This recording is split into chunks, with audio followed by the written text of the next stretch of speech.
ایک ہدیہ دیتا ہوں، زندگی بھر کے لیے اس کو اپنا معمول بنا لو، اللہ چاہے گا تو بہت فائدہ ہوگا۔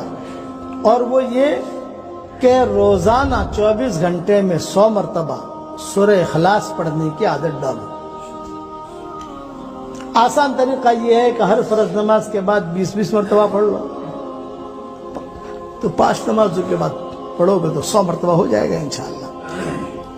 اس کا فائدہ یہ ہوگا کہ جو دعا مانگو گے اللہ آپ کی دعا قبول کرے گا، جو دعا مانگو گے۔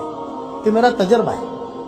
سورہ اخلاص کی فضیلتیں تو بہت ہے صحیح حدیثوں میں، اس کا تو کوئی انکار کر ہی نہیں سکتا۔ بمبئی میں میرا بیان ہوتا تھا نواب مسجد میں، تو نواب مسجد میں بیان ہونے کے بعد میں نکلتا تھا تو ایک مرتبہ ایک لڑکی جو ہے وہ کھڑی ہوئی، اس نے کہا ابو جی، بھیڑ ہوتی تھی، میں نے کہا ابو جی میرے لیے دعا کر دو، پردے میں تھی۔ میں نے کہا کیا کروں بیٹا دعا تیرے لیے کہ میری عمر 28 سال کی ہو گئی، اب تک جو ہے میرا رشتہ ہوا نہیں ہے، آپ دعا کرو۔ تو میں نے کہا کہ میں کروں گا دعا، لیکن بیٹا ایک وظیفہ بتاؤں تم کرو گی؟ یہ کہا ابو جی میں ضرور کروں گی۔ میں نے کہا روزانہ 100 مرتبہ سورہ اخلاص پڑھنے کی عادت ڈال لے بیٹا، 24 گھنٹے میں ایک ساتھ پڑھنے کی ضرورت نہیں ہے، کبھی 10 مرتبہ پڑھ لیا، کبھی 15 مرتبہ پڑھ لیا، کبھی جو روٹی بناتے پڑھ لیا، کبھی پانی بھرتے پڑھ لیا۔ 100 مرتبہ کا کوٹا 24 گھنٹے میں پورا ہونا چاہیے۔ اگر آپ ایک ساتھ بھی پڑھو گے تو 10 سے 15 منٹ لگتے ہیں، زیادہ نہیں لگتے۔ اس نے کہا ابو جی پڑھوں گی، لیکن مجھے ایک سوال کیا، ہر مرتبہ بسم اللہ الرحمن الرحیم پڑھوں؟ میں نے کہا ہر مرتبہ بسم اللہ الرحمن الرحیم پڑھنا ضروری نہیں ہے، شروع جب کرو تو پڑھ لو بس۔ جیسا بیٹا کھانا کھاتے ہیں تو ہر لقمے پر بسم اللہ نہیں پڑھتے، ہر لقمے پر بسم اللہ پڑھیں گے تو کھائیں گے کیا؟ یہ میں نے سمجھا اس کو، ہر لقمے پر اگر بسم اللہ الرحمن الرحیم پڑھیں گے تو کھائیں گے کیا؟ سورہ اخلاص کا مطلب قل هو اللہ احد اللہ الصمد لم یلد ولم یولد ولم یکن له کفوا احد۔ خیر وہ جو ہے اس نے کہا کہ ٹھیک ہے، میرے ہاتھ میں اچھا خدا کی شان، جب میں باتیں کر رہا تھا تو میرے ہاتھ میں تسبیح تھی، میری تسبیح۔ میں نے کہا بیٹا یہاں تو پابندی سے پڑھے گی؟ یہ کہا ابو جی بالکل پڑھوں گی، اس لیے کہ مجھے رشتے کی ضرورت ہے، بھائیوں کے ساتھ، بہنوں کے ساتھ، ماں باپ کے ساتھ کب تک میں اپنی زندگی گزاروں؟ میں چاہتی ہوں کہ کہیں میرا ڈھنگ کا رشتہ ہو جائے۔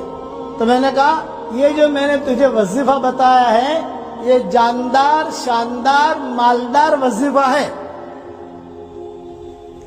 جاندار شاندار مالدار، جس کو یہ میں نے بتایا اس کی ضرورت اللہ نے پوری کی ہے۔ اور یہ میری تسبیح ہے، یہ میں نے کہا یہ میری تسبیح بھی جاندار شاندار مالدار تسبیح ہے۔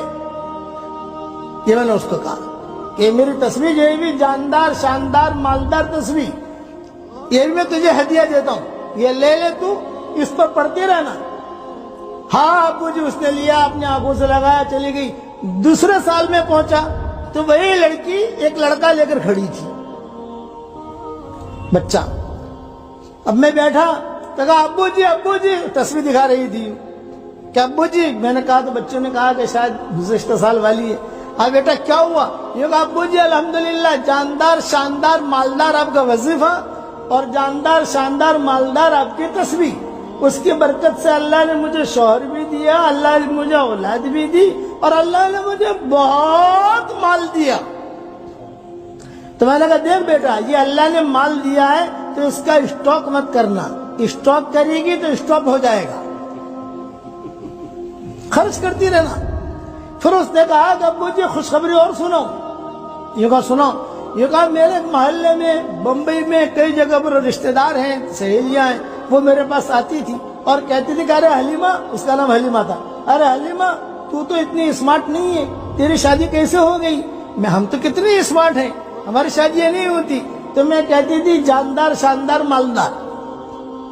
پھر اپنا جو قصہ سناتی تھی، میں روزانہ یہ 100 مرتبہ سورہ اخلاص پڑھتی ہوں، لیکن تو بھی پڑھ۔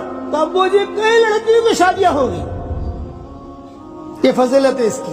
اب یہ میرا ہاتھ میں جو تصویر ہے جاندار شاندار مالدار، یہ ہمارے سرفراز کو دے رہا ہوں۔